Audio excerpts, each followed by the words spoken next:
We have something special we'd like to share with you. This is a film that was made in the, I want to say, mid-1970s. And it's kind of a cult classic among the Albin Vega owners community, worldwide actually. I first heard about it when I got the boat in 1990 from Sid Rosen and at that time Vodka, the Vega One Design Chesapeake Association, was making the VHS copy of the original film available to members. But we didn't get to see it, Laura and I didn't get to see it until our second Pacific Northwest Vegetarian Rendezvous, and that would have been in 2002. Yep. Organized by Brian Hoffler. And I believe it was that year that Jim and Gloria Elder, two very good friends of ours from that group, the American Vega Association group, gave us a copy of that tape on VHS. We've been given a couple of copies of it, but I remember that one in particular. Anyway, we've been carrying this VHS tape around with us forever. Forever. One of these days we're gonna get it made, or converted over, and we've just not been able to. So last week we had the opportunity to convert the VHS tape to a digital format, and now here it is. We can share. Here it is. There's nothing more to say about it. It's a cult classic. The ultimate Vega cult classic. Yep, the ultimate Vega cult classic. We hope you guys really enjoy. I know we do. We certainly do. Over and over again. It just gets funnier every time you watch it. Enjoy. Vega Westbound. The island world of the West Indies. A warm blue sea, coral sand beaches, breakers, the eternal trade winds. Undoubtedly, we wish we were there sometimes, especially during those months when it isn't very good sailing weather here at home.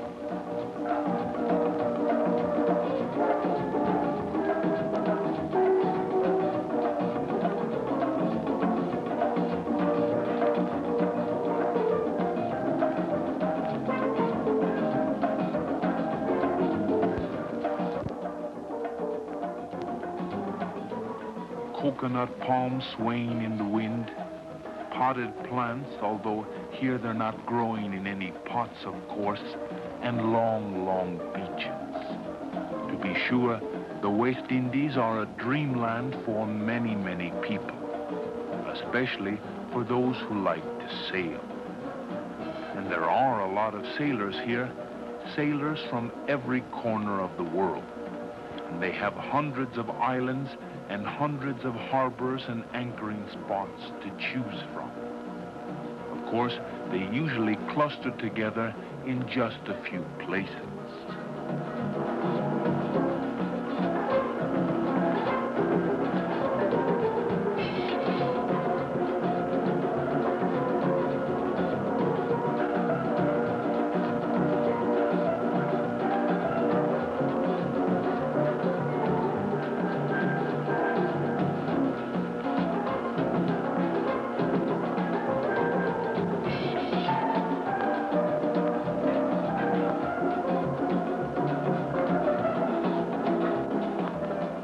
Boats of every category.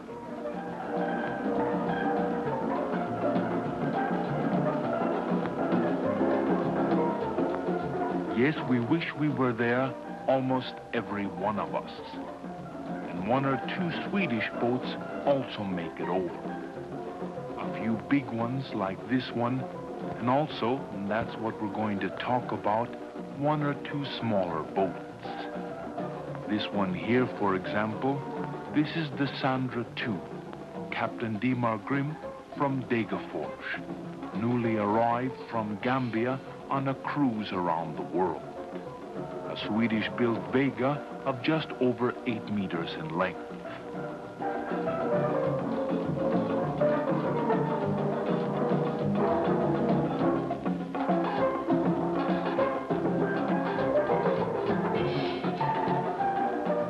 And here, this is us, the Vega, or the Lealea from Västervik, or the Little Mai, as she is sometimes called abroad.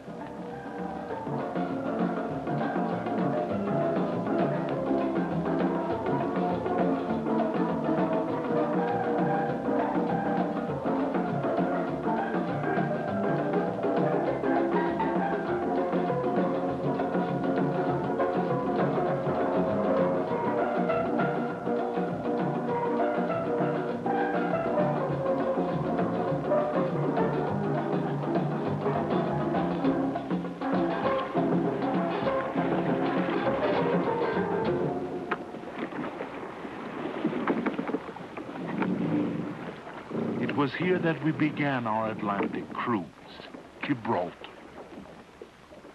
We arrived at Gibraltar from the Mediterranean on a partly cloudy day in October.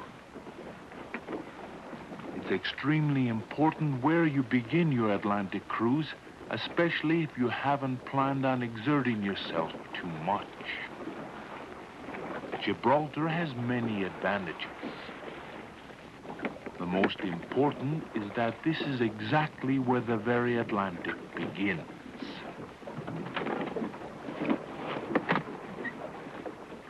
This rock with monkeys on the outside and British soldiers on the inside seems to have lost its strategic importance. But for lazy Atlantic sailors, it has a very great tactical importance, just as Vinga or Landsort.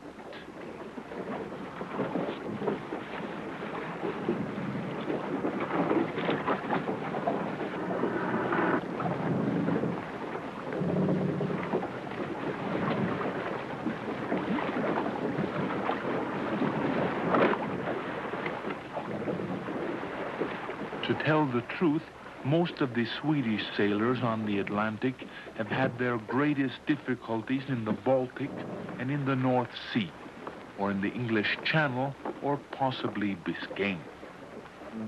However, adventures in these areas don't seem to sound as thrilling as real adventures in the Atlantic.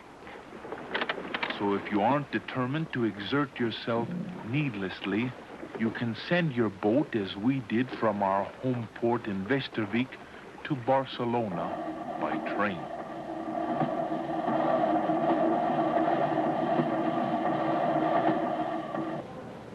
Gibraltar has another advantage. The local chandlers are very eager to provide duty-free goods, even for very small boats.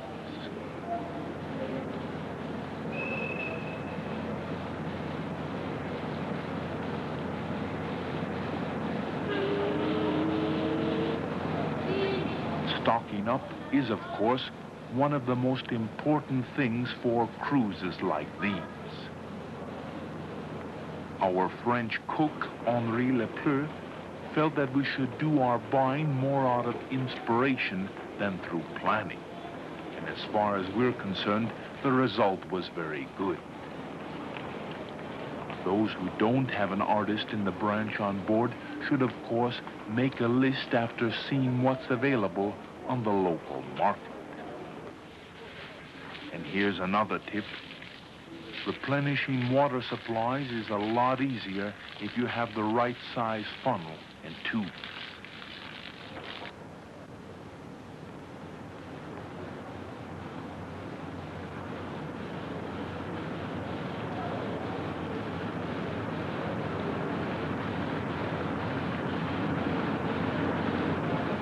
And so, after a day in Gibraltar, we sail into the sunset.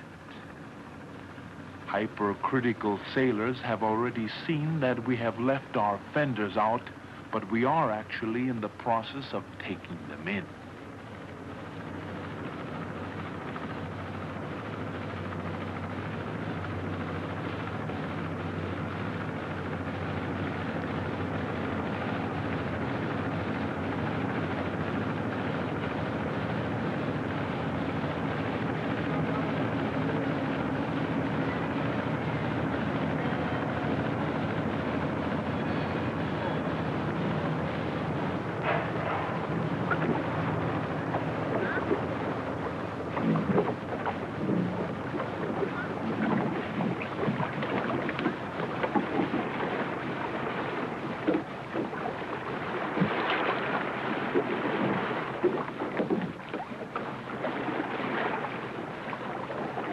This was our first stage of the trip to Santa Cruz on Tenerife. Weather statistics told us that we could count on northerly winds this time of year.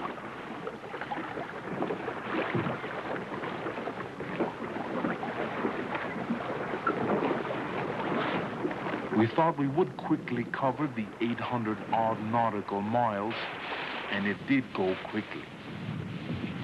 At first, we had fresh and changeable winds, and then fresh and northerly. The maximum distance per day was 166 nautical miles, almost an average of 7 knots. For a while, it looked as though we would have to exert ourselves in spite of all our good intentions.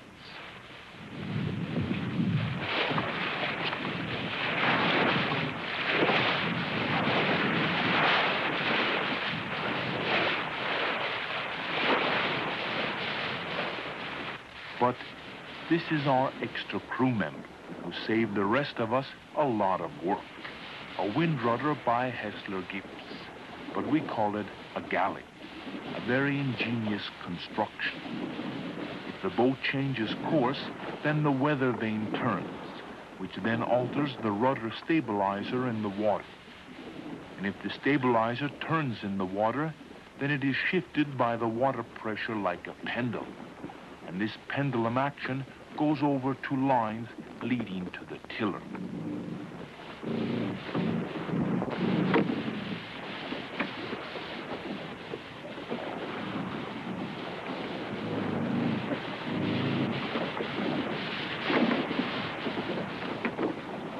This steered the galley all the time at first. Later, precision diminished, or maybe our demands increased.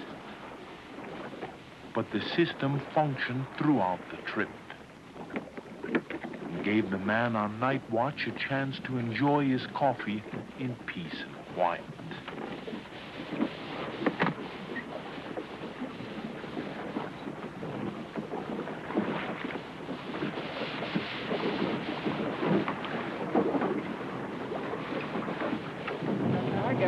A little sudden here, perhaps, but it did go quickly. After 5.5 days, Santa Cruz on Tenerife. Our first acquaintance with the city was the Real Club Nautico, and if we dare say so, it's a far more elegant place than the Royal Swedish Sailing Club. It was just that anyone who looked like he had come off a sailboat had very little chance of being allowed inside. Other places, therefore, are more recommendable.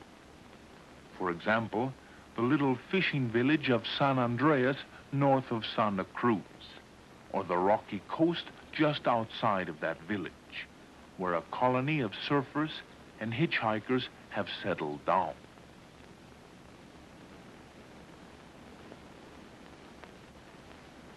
Dutch, French, German, Australians, Americans, and even a few Swedes as well, Hans Herneval and Christer Thalin, who planned on hitchhiking farther via sailboat from Tenerife. But for the time being, they made a living by sometimes helping the fishermen of San Andreas with their catches. Christer planned on making it to Colombia, but changed his mind when he came to the West Indies, stayed a while, and then went home to Sweden. We had another destination in mind.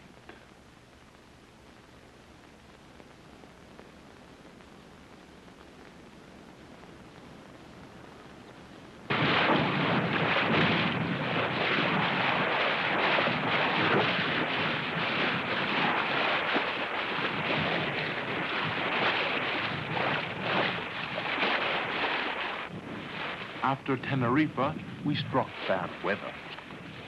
Åke Mattsson, who crewed on Tenerife, explains about our first stormy night in his book, Westward with the Trade Wind, and he writes this on the following day. Pele and Mats had a tough, wet job for a while on the foredeck, changing from the Genoa to the foresail. We chose that instead of the storm foresail, which is too short for a boom. I don't feel much of my usual pains. Sailing is a wondrous medicine.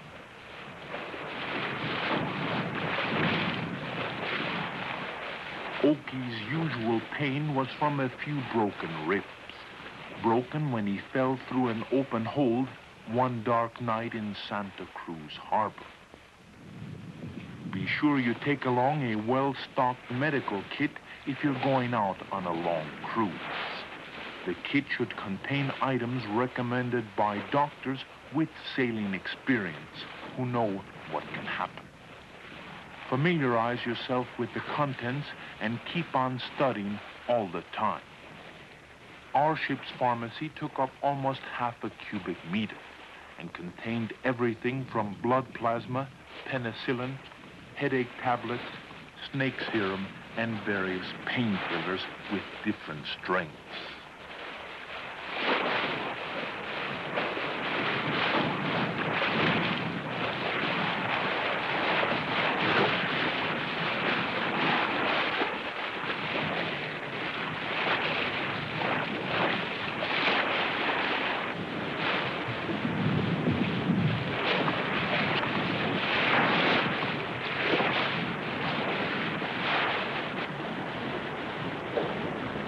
For a long time, we kept a lookout for the Cape Verde Islands. We couldn't see them, although according to all our calculations, we should be right in the middle of them. And then suddenly, the contours of jagged cliffs rise on the port side. The binoculars are passed from hand to hand. We noticed how visibility was reduced by the haze. We'd read about this in the British Admiralty's handbook, the West African Pilot. It's called the Harmatop and consists of finely divided particles of sand which are carried out from North Africa's enormous desert areas by the trade winds. It's indeed a strange haze. It's difficult to describe the way the sunshine reflects in it. A strange environment. The coast rises ever higher against the sky. This confirms our map readings. The tension eases when we see the fantastic pyramid cliffs of Los Pasados with the white lighthouse on top. When Mee sails past the next peninsula, we see a wide bay. And there lies Mindelo, our destination inside the bay.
Mindelo is on the island of San Vicente, which is like the other Cape Verde Islands, volcanic, barren, sterile, and poverty-stricken.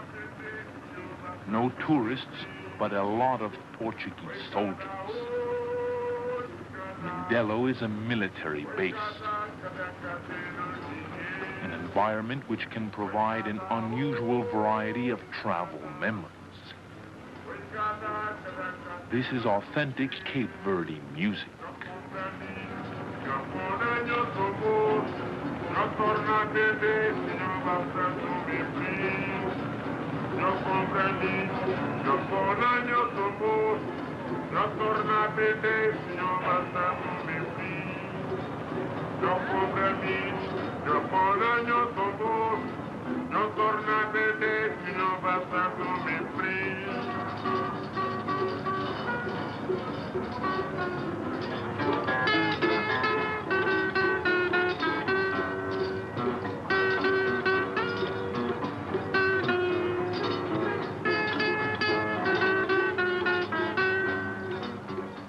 Take a tape recorder along with you on the trip.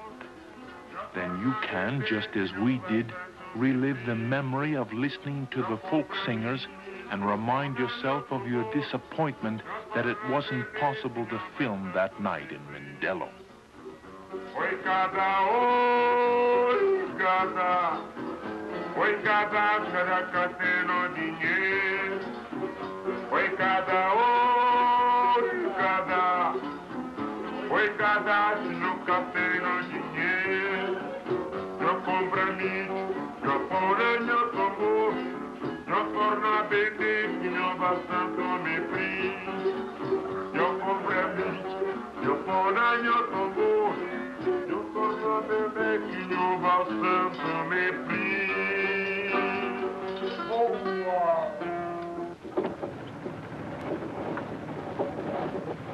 Then it was time to depart, both for us and the sailing schooner which daily takes passengers and goods between Sant Vicente and the neighboring island of San Antonio.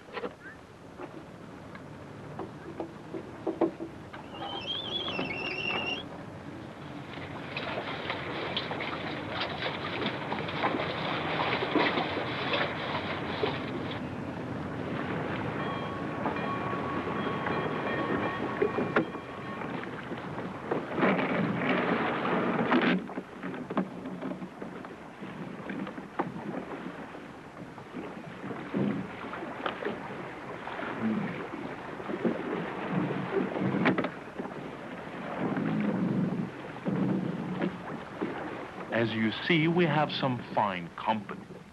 That gaff-rig schooner and a gaff-rig cutter. Ahead of us, we have the 2,200 nautical miles across the Atlantic to Bridgetown on Barbados. We have come a long way to the south and are sailing about 400 nautical miles farther than if we had gone directly from Tenerife to Barbados. But if you want to cross the Atlantic without too much effort, then follow the mild trade winds. According to the weather statistics, you have a steady wind of 6 to 12 meters a second. No risk for hurricanes this time of year in January, February, and in addition, you have the current with you.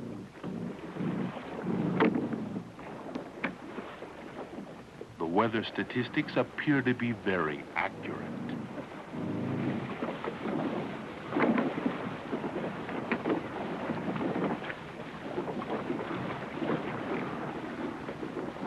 A few times we had complete calm, so we could cool off like this.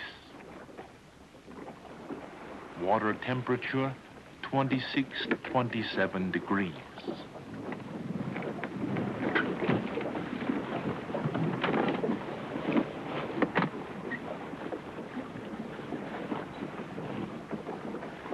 But generally, bathing had to take place on the foredeck with a bucket. At 7 to 8 knots, you're not eager to jump into the ocean.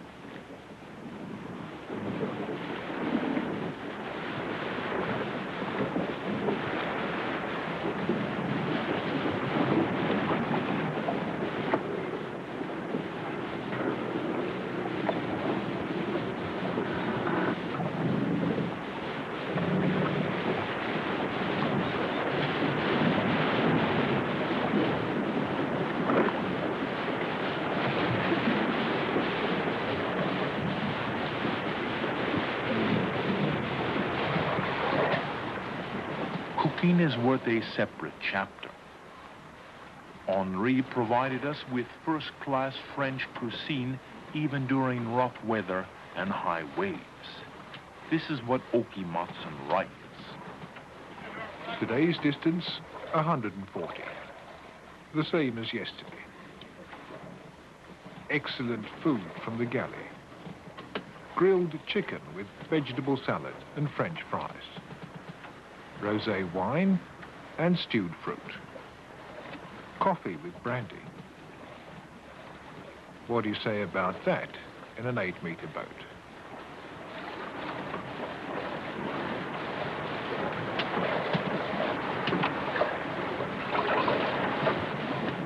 On the other hand, we very seldom had fish.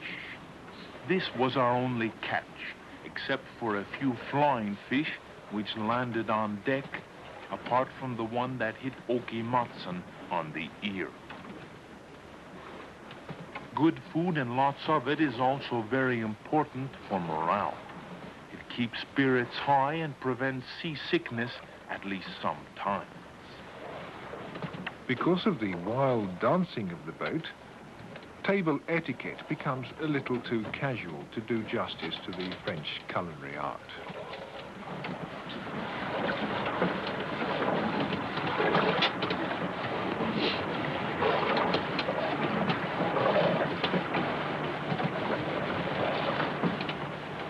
But this here, having a man at the tiller who is so tense that he can't eat on his own, that's contrary to our intention to relax as we sail across the Atlantic. This was our beautiful red spinnaker which caused the breach in style. Of course, the spinnaker gives very beautiful pictures and you sail very quickly with it, but it proved to be an unsuitable sail for a long journey.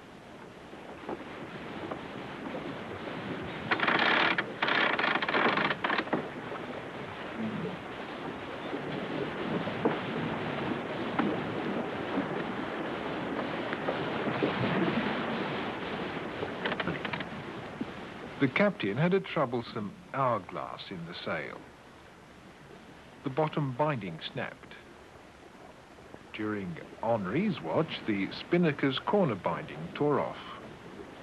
The spinnaker blew towards the foredeck and hit the water. The entire top corner ripped off. After a series of such small adventures resulting in a lot of sewing work, we went back to normal trade wind sailing. With the wind almost always from the stern on our westward course, we made an almost constant 6 to 8 knots.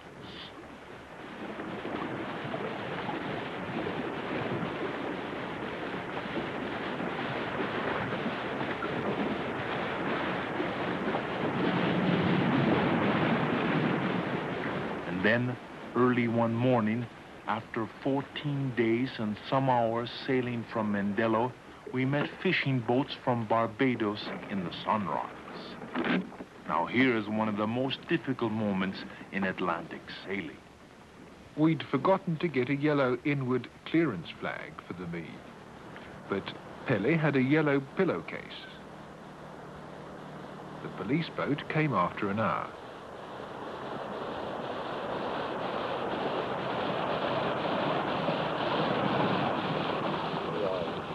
Captain Aurelius had a lot of papers to fill out.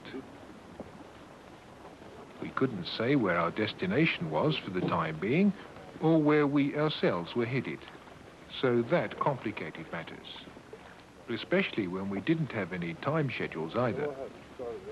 And one of the most important things we learned on this cruise is to make sure you have carbon paper on board.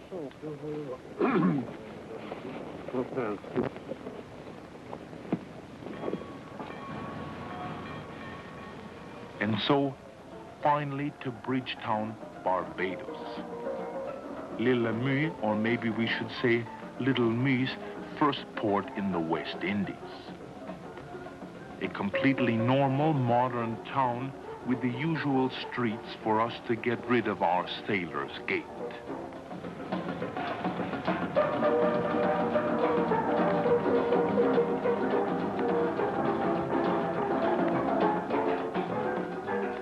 But it's still only the beginning of the West Indies.